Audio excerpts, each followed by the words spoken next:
Everybody tells me I don't talk loud enough. There's a reason why.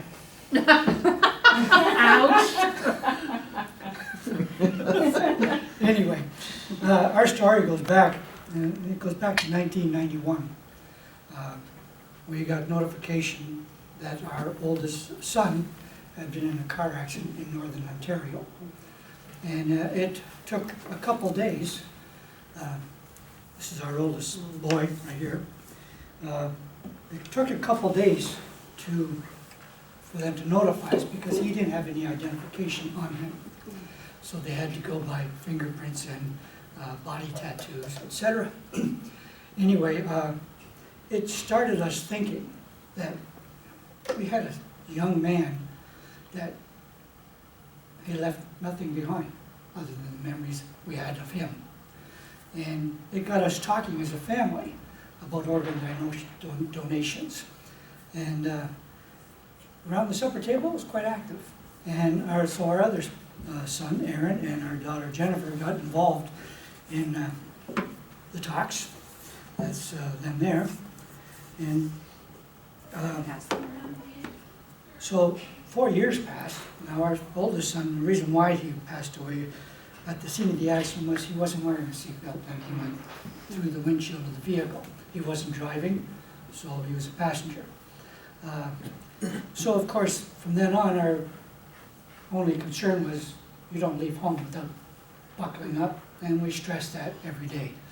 Maybe too much, who knows? I don't think you can ever do it too much. Anyway, 4 years later, we were at the Norfolk County Fair. It was a Saturday night, Thanksgiving weekend, and oh, it was a gorgeous night. I can remember it like it was yesterday. Full moon, sky was clear with a few fluffy clouds. And both of us thought, and we found out later, both of us had thoughts in our mind about our son Aaron. It just happened. But we got home from the fair and there was a message on the answering machine to go back to Norfolk General Hospital. Our son was in an accident. So we left a note for our daughter to stay home when she got there, and we rushed to the hospital. I can't say enough about the nurses and the doctors in the emergency room at NGH. They were phenomenal. They worked hard. They knew our history because it's a small town. And the doctor that was in the emergency that night, Dr. Callery, was the coach of our daughter's soccer team. So he knew the family, and he knew about our other son. And they worked hard, but it came to the point where he had to be sent to Victoria in London because there was no action in his brain. The swelling in his brain, I guess, was too extreme. So we rushed home and got our daughter, and we followed the ambulance up to the hospital in London. And there was no brain activity going on, and so after 2 days, we had discussed it, that if anything happens, before the doctors even had a chance to come to us, we kind of met at the same time with the same thoughts. If he is brain dead and when you take off the machine and he dies, we want his organs donated. And they took him off the machine and there was no action. Okay, he was dead, pronounced dead. And so they put him back on the machine so they could harvest his organs. And I'll tell you, we never knew then how much they could really harvest, as much as they do now, but they did a lot then. And I'm going to turn that over to my wife, because she knows more of the particulars of and more of the communication she's had with the hospital. Okay, just to add a little bit there too, when we did go, also in the accident, Aaron's brakes failed. He went through a stop sign outside of Waterford on his way from one job to Waterford Legion to help there. And he hit another car. People were doing everything right. They were on their way home from the fair. They were a family that lived in Oakland, and a little 12-year-old girl died at the scene.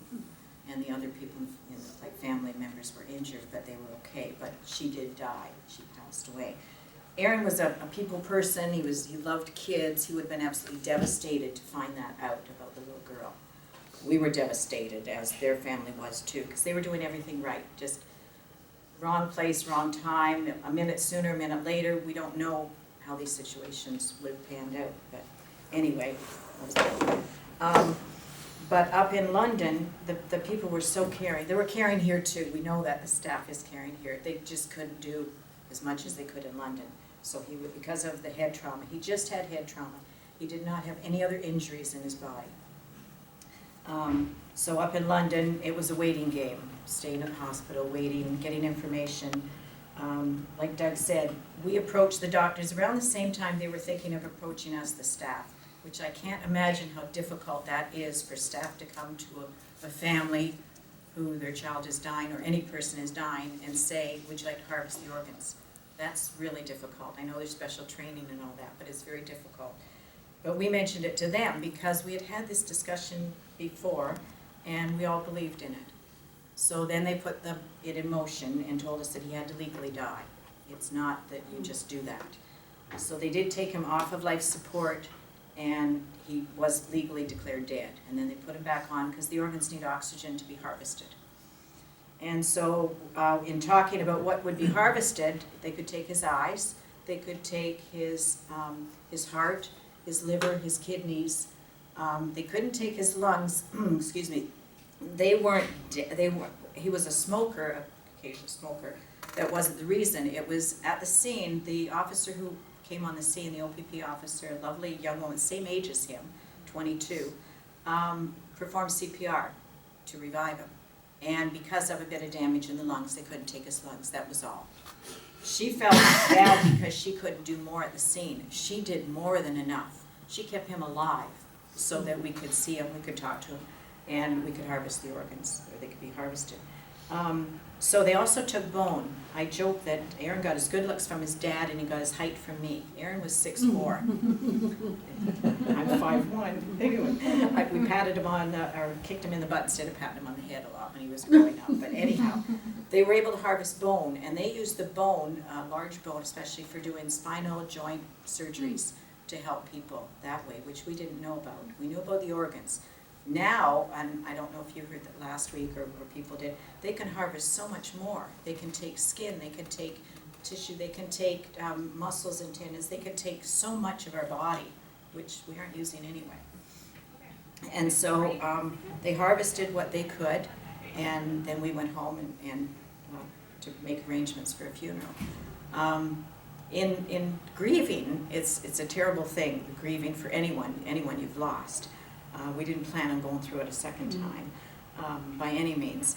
But knowing that those organs went to somebody that weekend, knowing that somebody's phone went off, beeper, however they messaged somebody was getting his heart, somebody was getting his kidneys, his liver, and the eyes, like how precious is that? Like I just can't imagine waiting for an organ and then getting that call. It's just so important and life-changing, life-saving. So we told everybody at the funeral. We couldn't talk about it enough, and it was our way of coping, I guess, at the time, too, of doing this, telling people to sign up. Well, in the process, too, in Canada, you're not allowed to find out who received the organs. In the States, I guess you are. But we got letters. We got letters back from the Eye Bank of Canada saying the corneas were replaced that weekend. We got letters about the heart, the kidneys, the liver. Now, your liver can be divided into two. We didn't know that at that point. And so 2 people received a liver from Aaron. And the kidneys, 2 people. The heart, a man received his heart. Now, we got thank you letters. I read over some of this stuff this morning, and I didn't realize how emotional I was getting again. It's been 95, it's been 24 years since Aaron died, but some things are like yesterday, understandably. But the letter from the, I just got to share a little bit here, because this was sent to us January 96, and it's all anonymously. But the man had said he found out in May he was a candidate for a heart transplant, and his name was put on the list. That was the beginning of what seemed to be a very long period of uncertainty. The wait is the most difficult part of being a transplant patient. I waited about 5 months, and at one point my heart was working at 7%. The improvements I feel since receiving my new heart are hard to explain. Just breathing seems so much easier. I feel like a huge weight has been lifted off my shoulders. My wife and I feel free again. That is gold. That's so precious. Now, for a number of years, I wanted to meet this person. I wanted to investigate. I wanted to do whatever it could so that I could go up to him and put my hand right here and feel my son's heart beating. That's not possible, and that's probably a good thing, because if the man got sick, if he was abusing his body, if he was doing something that I thought was wrong, maybe I'd go paranoid on him, or if he has passed away, then you could be grieving again. We don't know if a heart can be transplanted a second time. We don't know that. It's something we just talked about this morning, whether it can be donated again. But in my mind, this man is still living a healthy life with his family, and that's what I like to think of. We did meet a heart recipient a number of years ago in Toronto that was speaking for the Trillion Foundation, and I did put my hand on his chest. I asked him if I could do that. I explained why to do it. We received letters from the kidney recipient and an eye recipient, but 10 years after Aaron died. So he died in '95. So in 2000, it was 2006. It was almost Mother's Day. Mother's Day is very difficult. Father's Day is very difficult. So we go to the cemetery every Mother's Day and we sit and chat, and we do that quite often. It's a lovely place to be if you're not grieving at the time. Oakwood Cemetery is very peaceful, lots of squirrels and birds around. And so we go to the cemetery Mother's Day, but just before Mother's Day we received a letter in the mail, and I guess being in a small town working at the post office, they knew we'd moved to Port Dover, and so the mail was forwarded to us because it had been after 10 years. We got a letter from a lady that, I thought I had brought it. Maybe I didn't. Anyway, the lady had wrote, she was the mother of the girl who received part of our son's liver. Now, this is 10 years after the fact, and we had just become grandparents months before that, so we knew how important it was to be a grandparent. It's a joy. She was writing us to say thank you. She said, "I'm sorry it's taken me so long." Well, who would think to write a letter 10 years later? But she wrote this lovely letter thanking us that her daughter was the recipient. She lived for 6 more years after the transplant. Didn't say why she had passed, it doesn't matter. But in that time, she went back to school and got a degree in social work. She also had a child, which made them grandparents. And she was thanking us for that gift. Now, how awesome was that for 10 years past the date? So it was it's a ripple effect. People can talk about it. You have to talk to your family, your friends. You have to, and it's a hard subject because it deals with our mortality. None of us like to think of us dying, but we all are going to die at some point. Hopefully not for a long time, but it's a discussion that needs to be done. And we did it with so many people at Aaron's funeral, so many people after that knew he was an organ donor. And it gave a purpose to his life. It also helped us in our healing, helped us in our grieving tremendously, because we knew that so many other people were helped. And I don't know if any of you know people waiting for a kidney or waiting for it. We do. We know people on dialysis that are waiting. And the wait seems endless for them. And some don't get that final kidney, or they don't get, the wait is just too long for them. They're just too sick. I was always told you give 3 speeches, right? The one you prepare, the one you give, and the one you think about afterwards. So obviously the one you give, you say the things that you're meant to say, and that's important. And just to stress how important it is and how good it feels to do this process. I won't experience how good it'll feel if my organs are gone, but my family will and somebody else will. And find out, I've had cancer, but I can still donate. There's still certain things we can donate, and it doesn't matter our age, we can still donate. So investigate, check it out, or put your name down. The team that works on us after we're gone, they will do all the preparation, they'll do the blood test, they'll do everything they have to do in order to harvest your organs. And they're all very caring people for the family too. This is Let Life Go On, and this is maybe too long to read, but It was put out by the Trim Foundation. I don't know if they had given you any of these. These were quite a while ago. But it's a very good poem about letting your organs continue on to help other people. But Doug also wrote something, and he wrote this after Aaron had died, and we used it at the funeral. Loss leaves us empty, but learn not to close your heart and mind in grief. Allow life to replenish you. When sorrow comes, it seems impossible, but new joys wait to fill the void. So that's about our story. Anything I forgot? Sorry. I was doing better than I thought, so it's okay. Any questions from anybody or anything? No? Got you too, didn't I, Kim? Every time. Kim knew our son Aaron, so her brother-in-law and him were very good friends.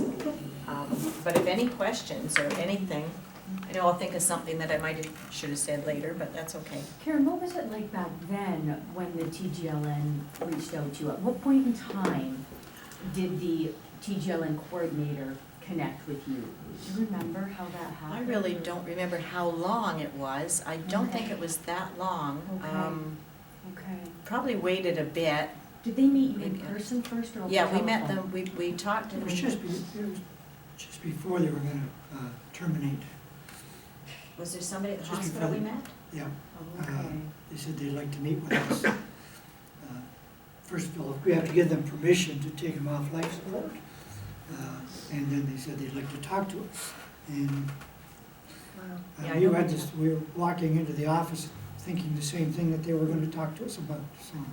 No, but she means the triumphant, the gift of life afterwards, Oh, I we're don't know. talking. Yeah. Was Right, it is that what you relatively a meant? smooth process? Like, Very or- smooth process, very, Yeah. they don't rush you by any means. There's no rushing, there's no pressure. You know, you're not going to buy a car. Yes. I mean, there's nothing Yes. like that. It's just very smooth. Any questions you have, Mhm. anything. They harvested his organs that, like right then, on the Monday, that afternoon.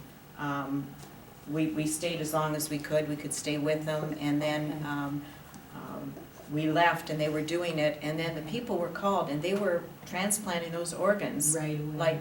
like that day. So once we knew on Sunday night, we had a feeling, early Monday morning, we had more of a feeling, and then once they said that there was no brain activity at all, and we believed them, if there had been any brain activity at all, when they took him off life support, it would have shown. His heart would have there would have been some indication. There was none of that. He was dead. So I guess with that, they really, they contacted people that are on the list. Maybe they had already had an idea, I don't know, 'cause they did their background work. But to us, it was like, somebody's getting a call today. I mean, we're having to call family and we're planning a funeral, but just think how awesome it is that somebody is getting a call. They're gonna get a heart today. Like, can you imagine sitting at your Thanksgiving dinner table and saying, oh my God, we gotta rush to London, we're getting a heart today. Like, that's precious, that is so good. And that's what, we hung on to that for a long time, well, still do, because that's so important. Or someone not having to go for kidney dialysis,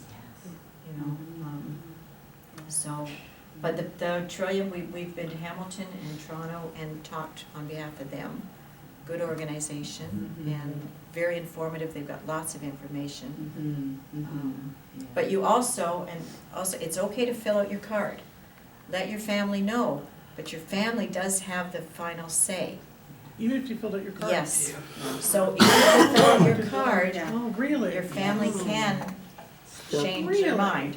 So you only hope that they abide by your wishes, which I think most families do, if you've had that talk ahead of time. Talk to them Really? ahead of time and I say, did yes, not this is know what I that. want. I thought Yes. if you Because checked the it off. decision maker takes over. Yes. during Oh, capacity. really? Yeah, you need to have that talk so that even though your card's there, you've registered on your driver's license, all that stuff, which is good for if there's an emergency, that the hospital knows that, okay, we keep this person alive, or we do what we can, if that's the situation. But your family has the final say, did your not next know of that. kin. I just assumed if you signed up, because my husband and I have, then I thought, No, then it's a done deal. But no, you have to make sure that they Really? abide And so we said we'll haunt them if they don't. I was about to say, we're not haunting them, my family, if they don't either, but holy cow. Most families are more aware now. There's been a lot more Yeah, publicity on it, which is really good. But you still have to have that talk to know. And because of Doug's death, we talked among ourselves. Doug and I did, but you never thought to talk to our kids about it. And we all agreed that, yeah, we would do this, so it was fine. It's really bizarre that they can override that. Yep.